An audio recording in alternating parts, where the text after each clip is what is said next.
Assalamualaikum warahmatullahi wabarakatuh. Selamat pagi, salam sukses, salam prestasi untuk kita semua.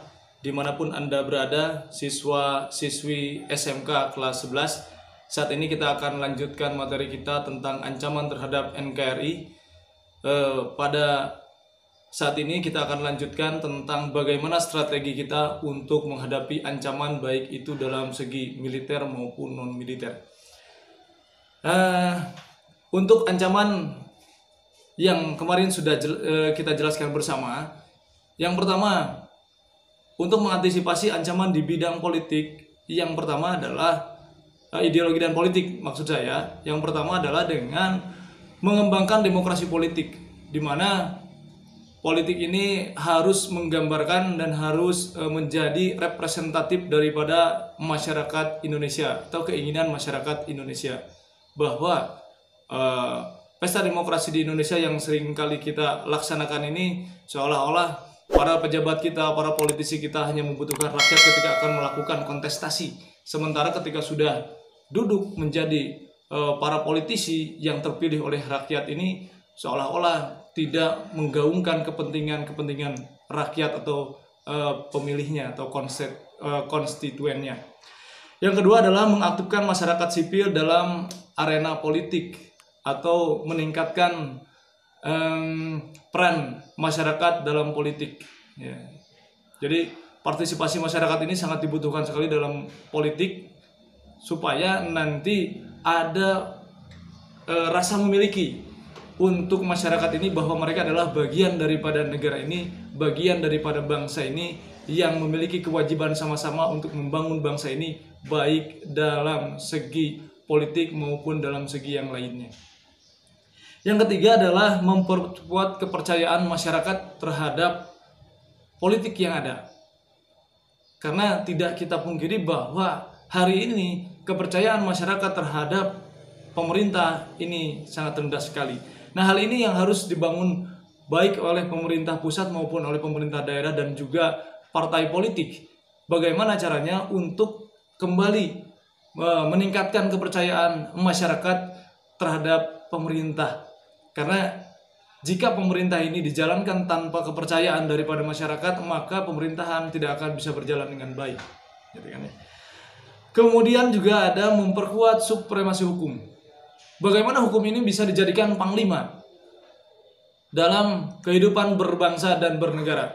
Hari ini ramai-ramai ketika terjadi pandemi corona, sekian puluh narapidana korupsi dibebaskan dan lain sebagainya. Ini menimbulkan polemik. Kenapa yang dikeluarkan itu adalah kasus korupsi yang melukai hati rakyat? Kenapa tidak yang lain-lain saja?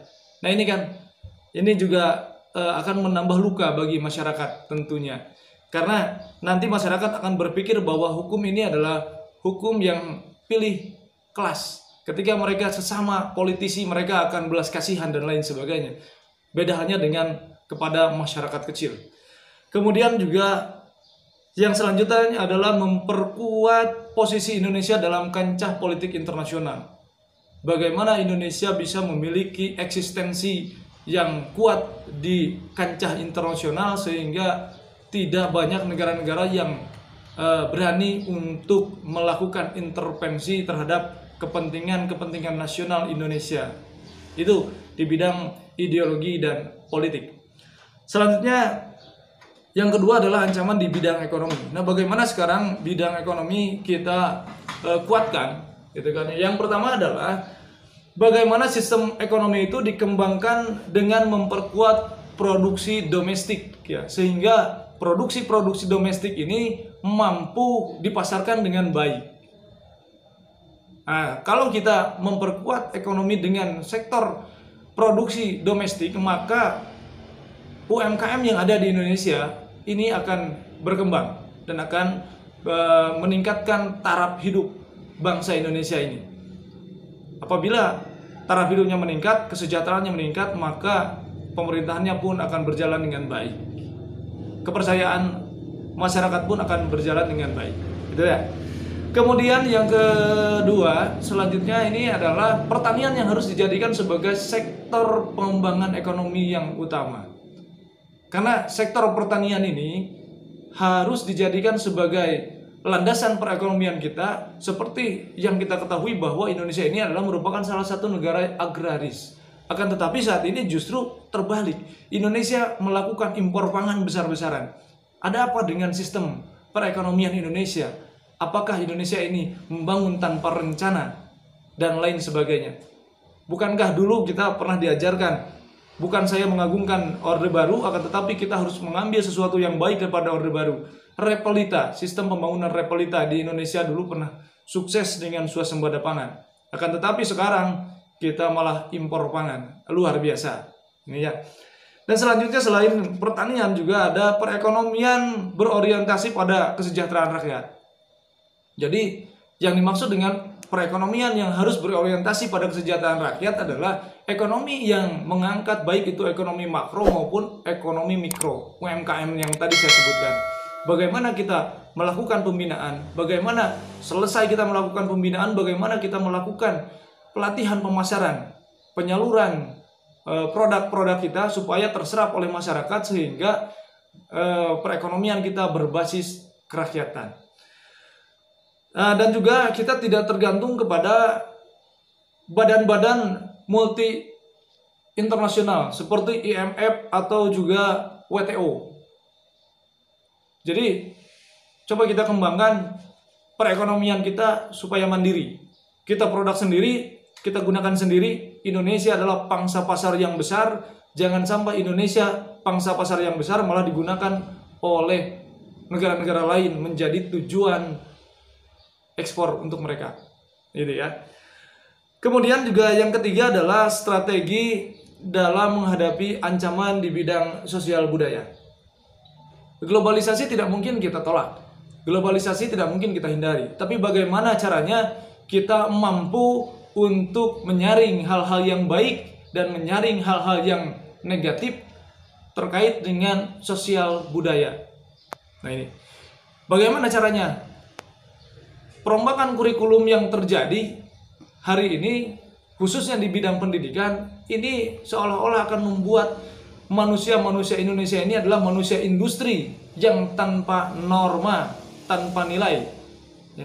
Oleh karena itu, dengan digemborkannya dulu pendidikan karakter ini, tunjukkanlah karakter-karakter keindonesiaannya, bukan hanya skillnya saja, tapi juga justru karakter keindonesiaannya yang harus dibangun melalui lembaga-lembaga pendidikan. Yang mana karakter-karakter Indonesia ini? Yang satu, Pancasilais. Yang kedua, ini Pancasilais ini selain karakter Indonesia juga ini sebagai landasan ideologi kita. Yang kedua adalah karakter gotong royong, ya kan, sopan santun dan lain sebagainya. Itu yang harus kita bangun. Bukan kita alergi dengan dunia luar, kita silakan saja. Tapi tadi kita harus melaksanakan penyaringan. Hal-hal yang baik kita adopsi, tapi hal-hal yang buruk jangan kita tiru.